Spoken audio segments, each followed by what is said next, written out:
Cher béni Déa, cher béni en Isaïa, bonjour et bonsoir.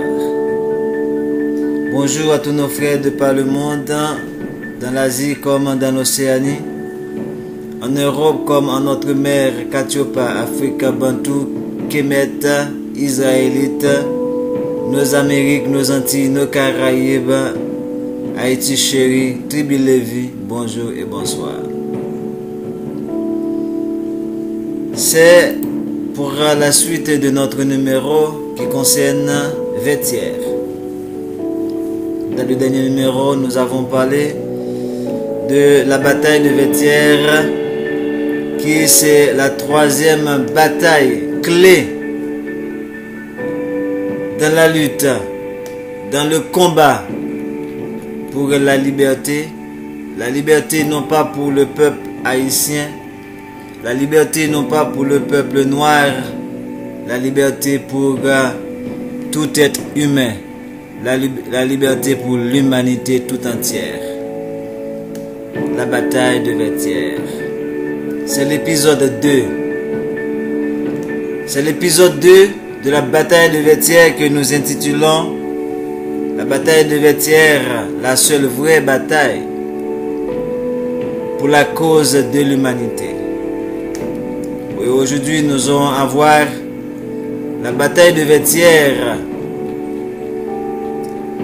qui n'est autre que le triomphe de la raison humaine sur la barbarie bestiale de l'homme blanc, sur la barbarie bestiale de l'Occident. La bataille de Vétière, le triomphe de la raison humaine sur la barbarie bestiale de l'homme blanc, le triomphe sur la barbarie de l'Occident, le triomphe du bien sur le mal, le triomphe du vrai sur le faux, le triomphe de la vérité sur le mensonge, le triomphe de la lumière sur les ténèbres. Aujourd'hui, nous allons avoir ce second épisode dans lequel nous allons approfondir davantage cette bataille. Cette bataille qui devrait être enseignée dans toutes les écoles dans ce monde. Cette bataille qui devrait être enseignée de civilisation en civilisation, de culture en culture, d'époque en époque, de société en société. Cette bataille qui représente l'humiliation, la défaite, la déchéance de l'homme blanc, de la barbarie, de l'Occident. Cette bataille a été gardée secrète, occultée depuis près de 200 ans. Et c'est le moment, plus que jamais, l'heure est arrivée pour que l'humanité fasse cette rencontre. La rencontre entre deux mondes, la rencontre entre deux esprits, la rencontre entre deux univers. L'univers de l'homme blanc et l'univers de l'homme noir, l'univers de la vérité et l'univers du mensonge, l'univers du bien et l'univers du mal. Vétière, une mémoire oubliée. Vétière, une gratification que Saint-Domingue a offerte à l'humanité tout entière, mais malheureusement mal connue, puisque gardé secret, cela n'a été jamais enseigné, que ce soit dans les grands livres d'histoire, que ce soit dans les grandes encyclopédies, que ce soit dans les grandes bibliothèques, dans les grands dictionnaires, que ce soit dans le monde de l'information. Vétière est restée cachée. Cachée à quelle fin? Cachée à quel but? C'est tout cela que nous allons voir avec vous. Cette bataille Et si nous prenons bien, on aurait jusqu'à dire, comme nous l'avons déjà mentionné, que l'inexistence du mot vêtière dans les dictionnaires de grands noms propres, reconnus comme prestigieux et faisant autorité en Occident, voire dans le monde entier, cette inexistence, cette occultation n'est pas anodin. Il y a tout dans vêtière. Il y a tout. L'héroïsme et le symbolisme. Une fin et un commencement.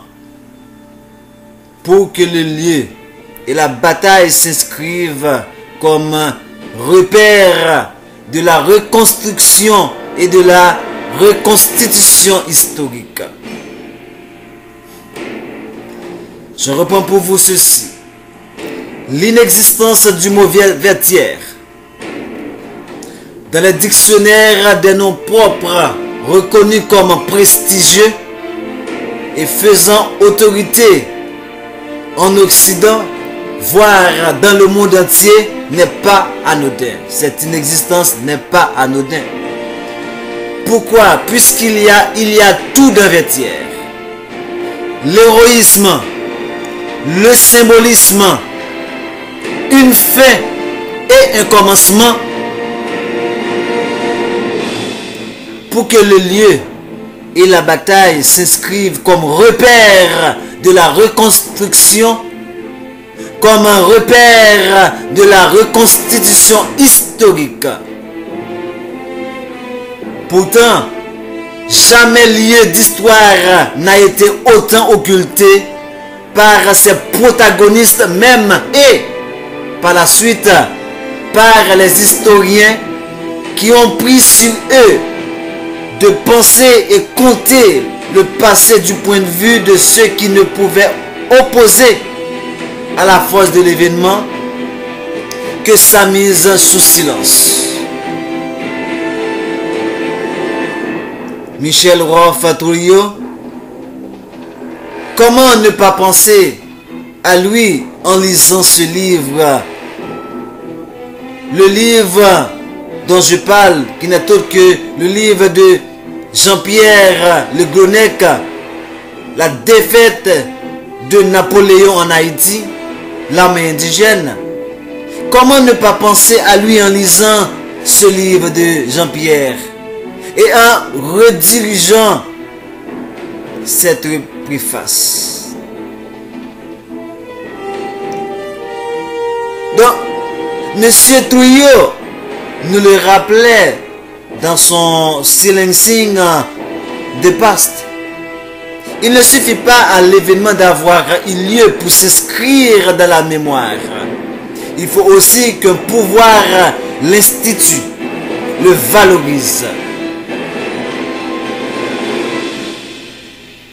Le pouvoir s'accommode de ce qui est récupérable. Vêtière, dernière bataille qui consacre l'aboutissement d'une révolution anticoloniale, d'une révolution anti-esclavagiste, d'une révolution anti-raciste, d'une révolution anti-humaine. Portée par deux des révolutions les plus radicaux de l'armée indigène, le général Jean-Jacques Dessalines et François Capois, dit Capois la mort, est le tombeau militaire d'un régime inhumain, d'une intention raciste. C'est aussi pour cela que, pour l'histoire redirigée du lieu de la bibliothèque coloniale, Vêtière n'existe pas. Ce n'est pas seulement cette réalisation concrète de la liberté et de la dignité humaine par des acteurs jugés improbables que le silence sur Vertières tente d'abolir, c'est d'abord et surtout la violence et l'inhumanité du système colonial et de la société qui a pensé et produit ce système que l'on tente de nier par voie d'oubli. Car parler de Vertières, c'est parler de la violence révolutionnaire en tant que réponse à la violence coloniale. Car parler de Vertières, c'est parler de la violence révolutionnaire haïtienne en tant que réponse à la violence anticoloniale, anti-esclavagiste, anti-barbarie, anti-tyrannique. Cité Capois-la-Mort, 10 ans. Nous sommes hommes. François Capois a dit, nous sommes hommes. Donc, cité Capois-la-Mort 10 ans, nous sommes hommes. Cité Capois-la-Mort 10 ans, nous sommes hommes. C'est citer aussi ceux qui proposent de tuer sont les mâles noirs de la colonie, à l'exception des enfants en bas âge. Je reprends ceci pour vous. Citer Capois qui disait nous sommes hommes, c'est citer aussi ceux qui proposent de tuer tous les mâles noirs de la colonie, à l'exception des enfants en bas âge. Vertières est le bout du tunnel de l'horreur. Le dernier face-à-face entre le racisme colonial et la réalisation concrète du principe de l'égalité des races et de la liberté universelle. Je reprends pour vous. Vertières est le bout du tunnel de l'horreur. Le dernier face-à-face entre le racisme, la barbarie coloniale et la réalisation concrète du principe de l'égalité des races et de la liberté individuelle et de la liberté universelle, disons mieux. Miroir de la défaite et de la laideur pour les uns et pour les autres, un repère historique qu'ils mettront longtemps à édifier. Je reprends. Vertières, c'est le miroir de la défaite et de la laideur pour l'Occident, pour l'homme blanc et pour les autres qui sont les Noirs, surtout les Noirs d'Haïti, les Haïtiens, le peuple bantou, le chef des peuples bantous. Vertières, c'est un repère historique qu'ils mettront longtemps à édifier et qu'ils n'arrivent jamais à vaincre. Oui, personne ne peut vaincre Vertières. L'honnêteté du livre de Le Glonec, son innocence, est d'explorer non seulement le silence de l'historiographie et de la société française sur Vertières, mais aussi les démêlés des couches dominantes haïtiennes avec un repère symbolique qu'elles hésitèrent longtemps à sacraliser. Pour les élites haïtiennes non plus, Vertières ne fut pas toujours une évidence, comme s'en réclamer n'a pas toujours voulu dire de la part des dirigeants haïtiens.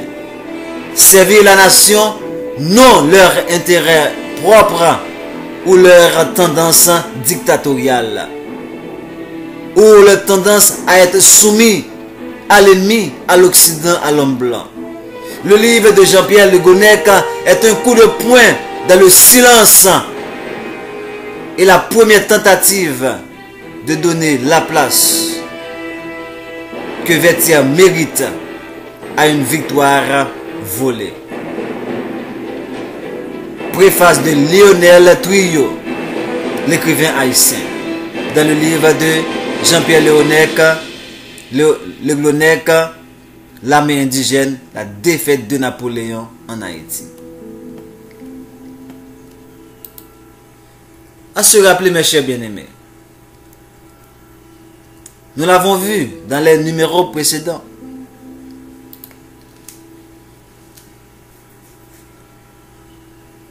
Napoléon Bonaparte avait confié une mission au général Emmanuel Charles Leclerc. Et dans cette mission, il y avait pour but essentiellement de rentrer dans la colonie, tout promettre à Toussaint, le tromper pour juste soumettre tous les généraux noirs.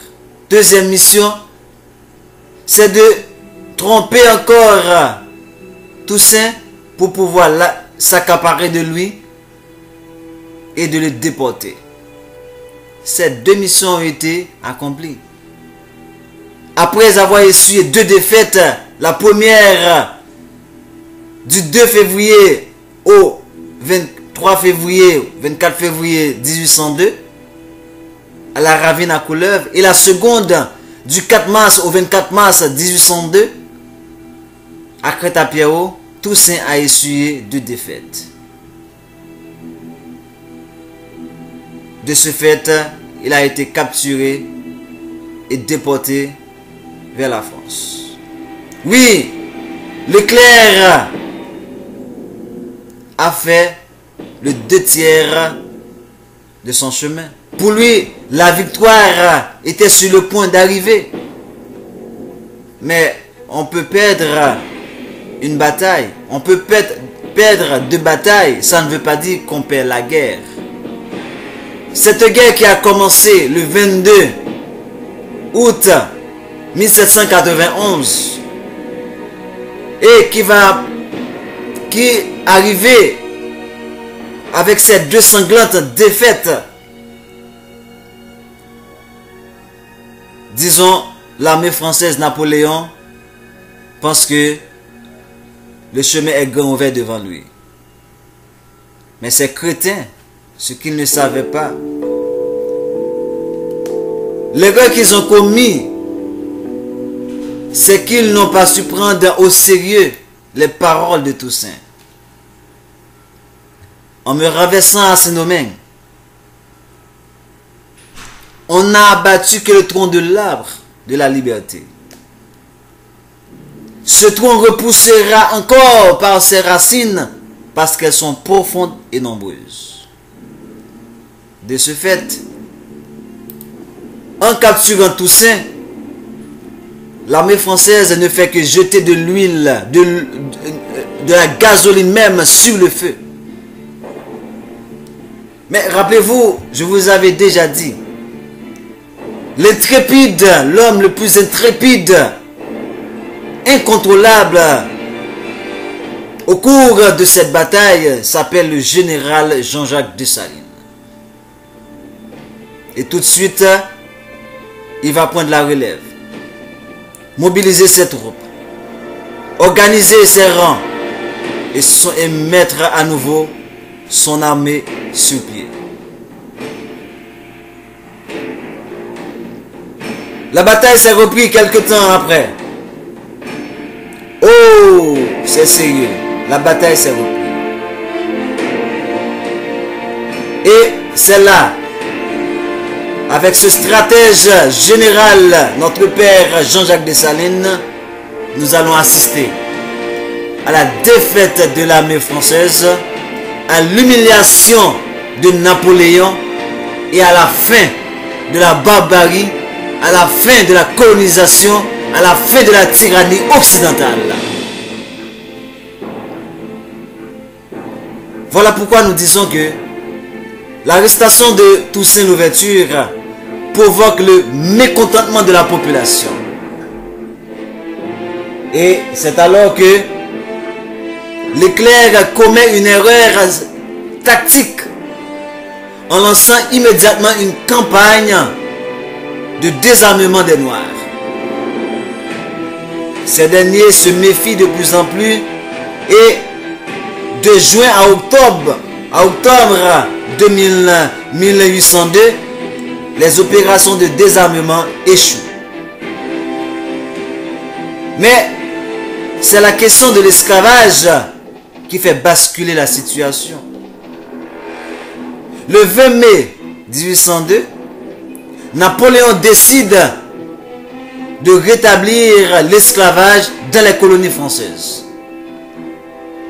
Les Britanniques rendent alors à la France l'île de la Martinique, où l'esclavage perdure tandis qu'il est rétabli par les autorités françaises en Guadeloupe. La crainte d'un retour de l'esclavage à Saint-Domingue provoque la colère chez les Noirs pendant que la fièvre décime toujours l'armée française qui ne compte plus qu'environ 9000 soldats. Lorsque les autorités commencent à désarmer les mulâtres qui s'étaient opposés jusque-là à Toussaint,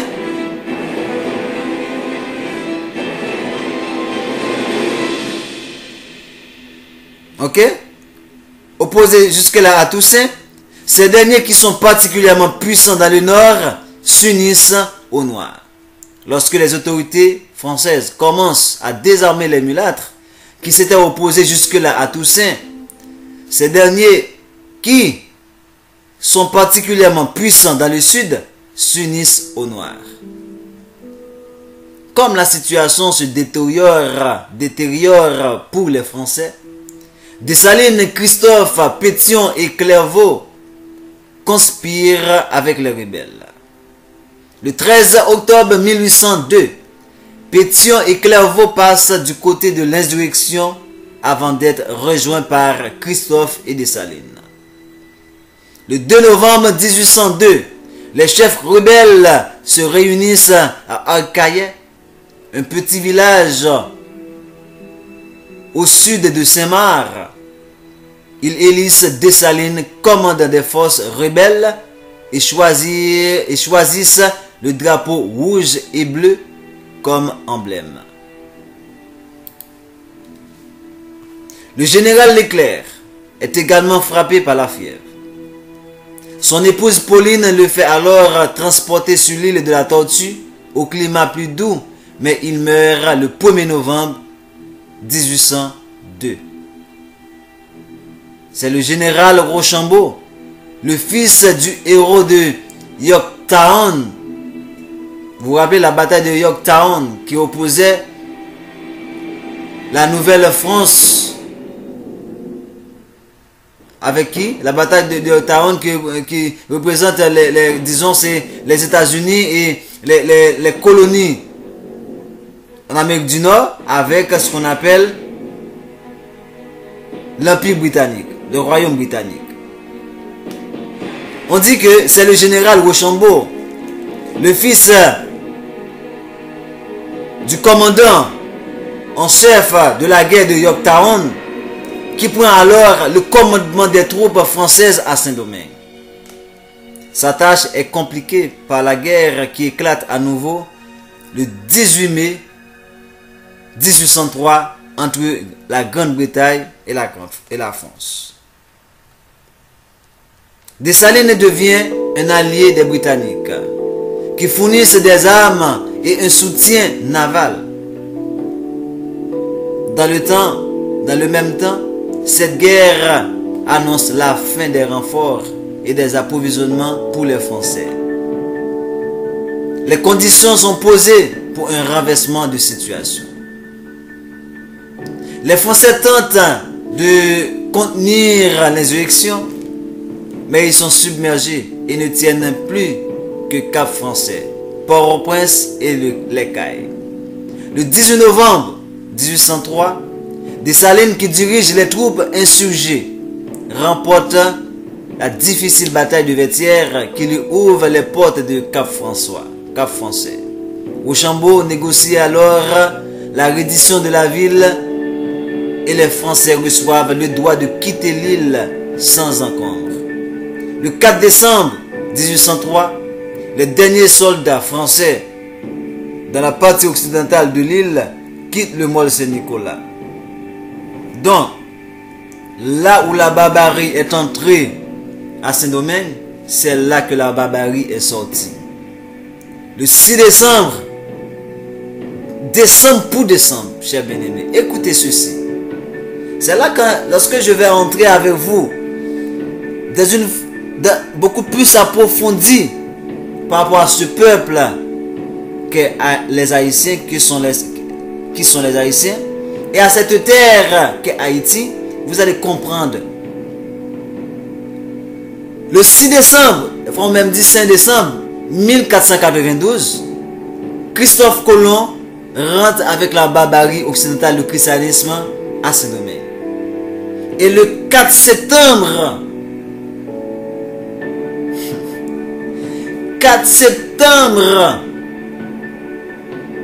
1803, l'armée française dirigée par Rochambeau quitte l'île, encore là où ils sont entrés au Mall Saint-Nicolas. Ils sont entrés avec Christophe Colomb au Mall Saint-Nicolas le 6 décembre 1492. Le 4 décembre 1803, ils sont sortis. L'armée française commandée par Rochambeau est sortie. Toujours au Mall Saint-Nicolas. Est-ce que tout ceci, ce sont des coïncidences? Pourquoi décembre et décembre? Pourquoi toujours au Mall Saint-Nicolas? Posons-nous la question. Ce qui équivaut à 311 ans. 311 ans. Il ne reste que petit contingent sous les ordres des généraux comme Ferrand et Kerverseau pour occuper la partie orientale, à savoir ce qu'on appelle la République dominicaine. Ces hommes doivent faire face à un soulèvement espagnol en 1808 et quitter définitivement Hispaniola pour les Espagnols, Saint-Domingue pour les Français, Haïti pour nous en 1809. Ces hommes doivent faire face à un soulèvement, à savoir les généraux Ferrand et Kerverseau. Ils ont quitté l'île définitivement en 1809.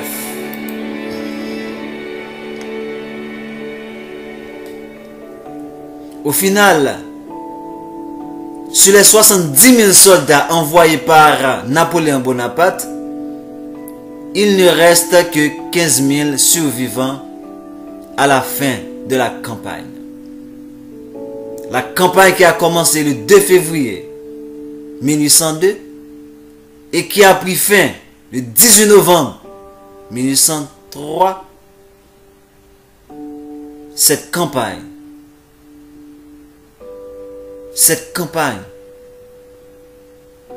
a vu gémir dans les sangs plus de 15 000 soldats français sur 70 000. Et le 1er janvier 1804, Dessalines proclame l'indépendance d'Haïti, le premier État noir indépendant sur le continent américain. Le premier État noir indépendant dans le monde entier. Le premier État noir indépendant, la première république indépendante, la République d'Haïti. Le père de la liberté, la vraie liberté. Et non pas comme les États-Unis. Ça, c'est de la vraie liberté. Maintenant, vous allez voir, avec cette défaite de l'armée française, une défaite qui va servir de leçon à la France. Et comme nous l'avons vu au dernier numéro, les maîtres sont devenus maintenant des élèves et des esclaves, à savoir l'Occident, qui doit tout apprendre de nous, en termes de valeur, de dignité, de liberté. et les esclaves sont devenus les maîtres. Voilà pourquoi Haïti, c'est la matrice de la liberté. Haïti, c'est la bastion de la liberté. Haïti, c'est la terre de la liberté, des droits et d'égalité de tout homme.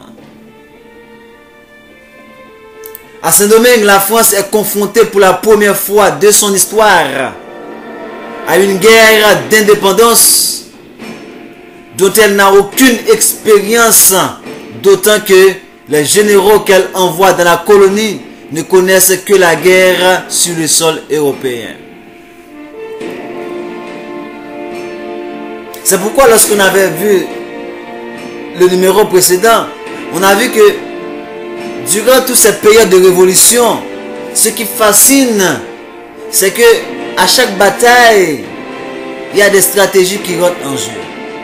Comment vous comprenez que une armée aussi bien structurée que l'armée française, bien organisée, bien équipée, va faire face à une armée indigène, une armée d'esclaves, qui n'ont vraiment pas d'expérience militaire, qui n'ont jamais combattu dans le sens d'aller faire des guerres, comme c'était le cas pour la France, qui a fait la guerre de Valmy, la guerre de Austerlitz, la guerre de Ulm, la guerre de... Vous avez vu toutes ces guerres. Et nous, on a combattu que dans cette guerre, la guerre révolutionnaire, que ce soit au niveau des Amériques, mais particulièrement en Haïti.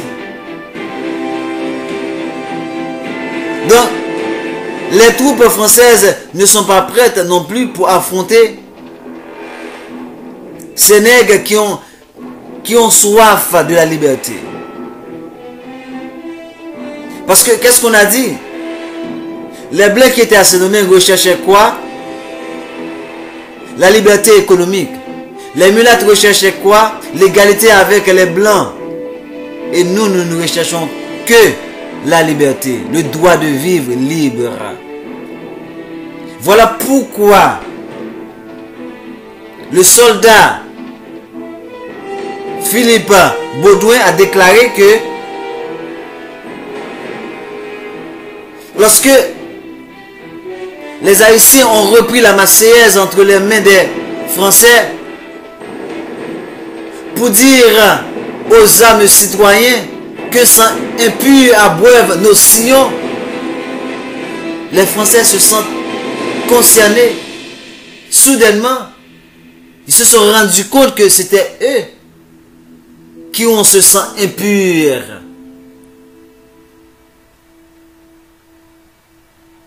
Et voilà pourquoi les nègres n'avons rien à défendre. Et c'est pourquoi, en chantant cette Marseillaise, les Français se sont rendus compte que le combat pour la liberté, le combat des nègres, le combat à Saint-Domingue,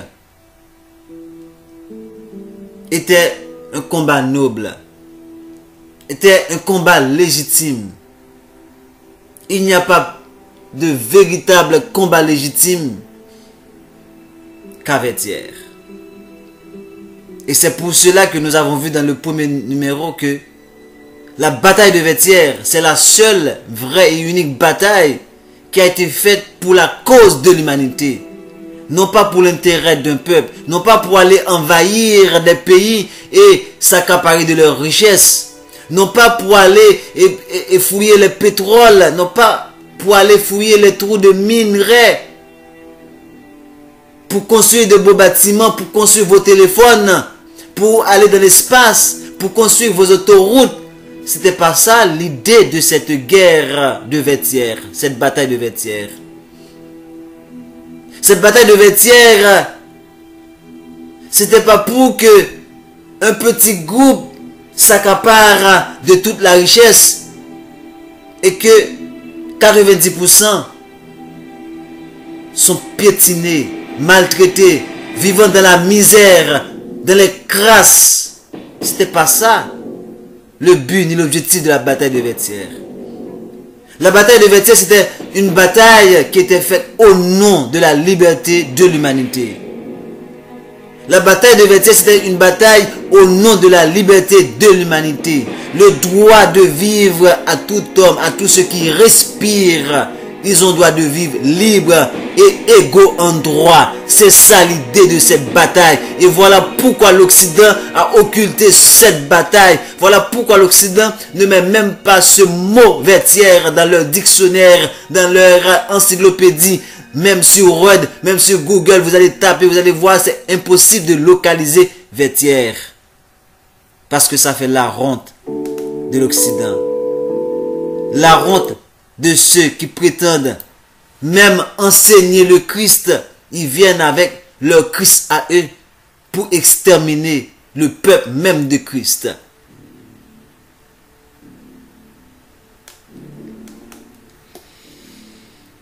On dit sur ce n'est qu'à la coûteuse victoire de la Crête à Pierrot que l'éclair organise ses forces en colonne mobile et légère. Malgré les faiblesses des Français, malgré ces faiblesses, les Français emportent les 2 premières batailles. On l'avait déjà vu. Mais notamment, c'est sur le plan politique que la guerre est rapidement perdue. L'arrestation de Toussaint, on l'avait dit. Le désarmement des Noirs et des mulâtres. Et surtout, la volonté de restaurer l'esclavage soulève la majorité de la population de l'île, alors que les anciens lieutenants de l'ouverture avaient rallié les Français. La majorité des anciens lieutenants, on dit que la France a perdu des soldats, la France était épuisée, mais la majorité des soldats de Toussaint rejoignaient le camp français. Ce n'est qu'avec une minorité, une toute petite minorité de ceux qui ont resté fidèles, de ceux qui n'avaient que cette option, que cette résolution d'arriver à tout bout de champ à la liberté. C'est liberté ou la mort. La majorité. D'ailleurs, le concept de colon était tellement néocolonialiste. Voilà pourquoi maintenant, vous voyez que ces généraux se sont ralliés à l'armée française. Dessalines n'avait qu'une petite poignée de soldats avec lui.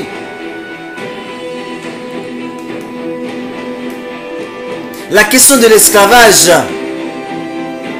contre lequel les Noirs s'étaient battus depuis 1791, c'est là le sort de la colonie française.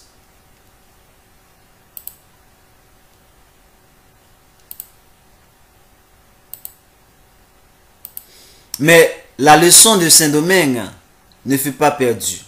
Oui. La leçon de Saint-Domingue ne fut pas perdue.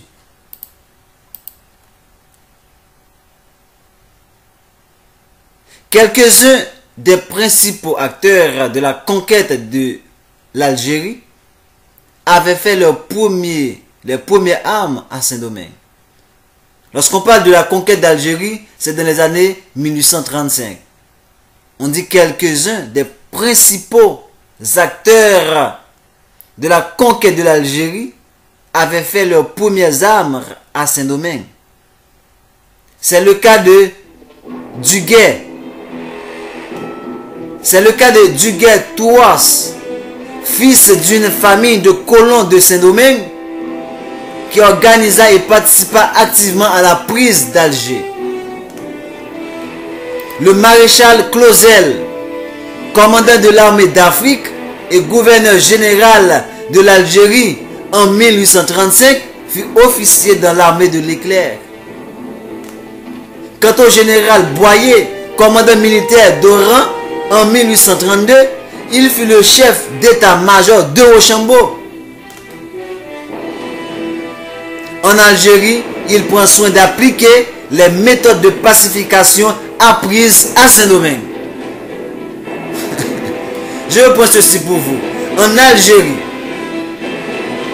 l'armée française prend soin d'appliquer les méthodes de la pacification apprises à Saint-Domingue. Les esclaves deviennent les maîtres et les maîtres deviennent les esclaves des élèves. Quand vous vous vantez à dire « Oh, nous avons des armées organisées, nous avons des armées fortes et puissantes, stratégiques », mais est-ce que vous aurez le courage de dire que tout ce qui fait votre force, vous avez appris ça à Saint-Domingue, en Haïti? Il ne faut pas avoir honte de le dire. Nous sommes vos professeurs, nous sommes vos maîtres, vos instructeurs. Que vous l'admettez ou pas, ça c'est votre affaire. Mais la vérité commence à surgir. Ces hommes semblent, en relançant l'aventure coloniale française, exorciser le symbole l'éclair en l'appliquant cette fois-ci victorieusement. Parce qu'ils ont appris comment faire à Saint-Domingue. Les indigènes les ont appris comment faire. L'expérience acquise à Saint-Domingue, en Haïti, sur un nouveau champ d'expansion coloniale, l'Algérie, avant le reste de l'Afrique. Et c'est ça qu'ils vont appliquer par la suite pour conquérir l'Afrique. Mais, vous inquiétez pas, vous allez payer. Vous inquiétez pas, je vous le dis, je vous assure. Vous ne resterez pas impunis. Voilà pourquoi. Voilà pourquoi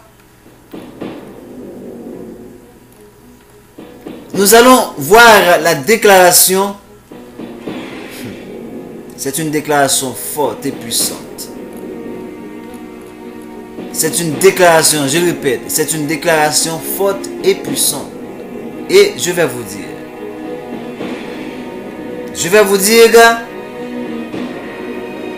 Dernièrement, je vous ai laissé avec les paroles de Jean-Théodore Descoutis. Aujourd'hui, je vais vous dire ce que le prêtre, le père Doutêtre avoue. Le père Doutêtre avoue que si le corps des nègres à Saint-Domingue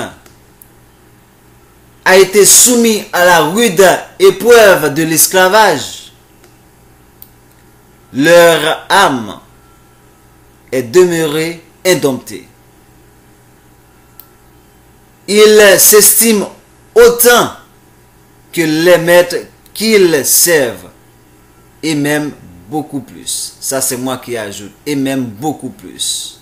Parce qu'on est devenu maintenant les maîtres. Je reprends pour vous. Si leur corps a été soumis à la rude épreuve de l'esclavage, leur âme est demeurée indomptée. Ils s'estiment autant que les maîtres qu'ils servent. Voilà les paroles d'un Français encore, le prêtre Doutêtre, qui a déclaré par rapport aux Noirs de Saint-Domingue, aux Noirs d'Haïti, après leur victoire sur l'armée de Napoléon. Fin de la colonie, fin de la barbarie, fin des ténèbres qui régnaient à Saint-Domingue, des ténèbres qui régnaient dans le monde colonial qui nous a été imposé par l'Espagne, la France, l'Angleterre, le Portugal, les États-Unis. Et maintenant, nous allons voir plus loin avec vous. Dans le prochain numéro, nous allons entrer maintenant pour voir. Dans le prochain numéro, qu'est-ce qui se passe? Dans le prochain numéro que nous allons voir avec vous,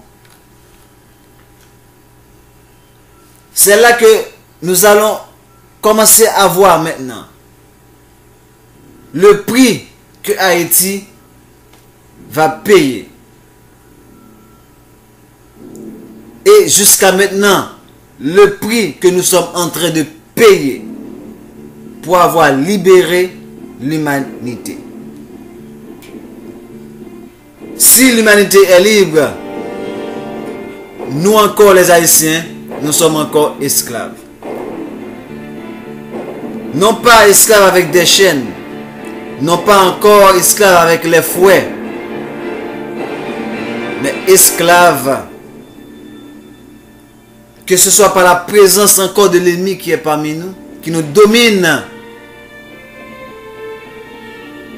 intellectuellement, à travers l'éducation, spirituellement, à travers l'église catholique, l'église protestante, et nous domine politiquement à travers les États-Unis, la France, le Canada. L'ennemi est encore là. L'ennemi est encore là. De ce fait, si l'ennemi est encore là, c'est que cette bataille qui a commencé, je dis bien, qui a commencé avant-hier, parce que la bataille qui a commencé avant-hier a déjà comme 200 ans, parce qu'on n'est pas encore arrivé à la victoire. On n'est pas encore arrivé à la victoire. La bataille s'est perdue jusqu'à présent. Mais vous inquiétez pas, vous allez voir, la victoire est déjà assurée. La victoire est déjà assurée. Mais à travers les numéros qui vont suivre, nous allons maintenant vous identifier nos véritables ennemis. Les véritables ennemis. Nous allons vous les identifier. C'est pour cela, dans le prochain numéro, nous allons entamer avec Haïti, ce pays qui continue à expier son péché de dignité. Haïti, ce pays qui continue à expier son péché de dignité. Haïti, c'est l'âme de l'Afrique en Amérique. Si l'homme a pris naissance en Afrique, si l'Afrique est notre terre de naissance, je vous le dis, que vous le croyez ou pas, Haïti c'est notre terre de renaissance. Il est nécessaire et même urgent que nos savants, nos érudits, nos hommes de lettres qui manient les plumes se réveillent et s'accaparent de la réécriture, de la réédition de notre histoire. Car le temps que nous vivons, c'est un temps de tempête. Il est dangereux, il est périssable même de laisser les lignes de notre histoire aux plumes de nos ennemis.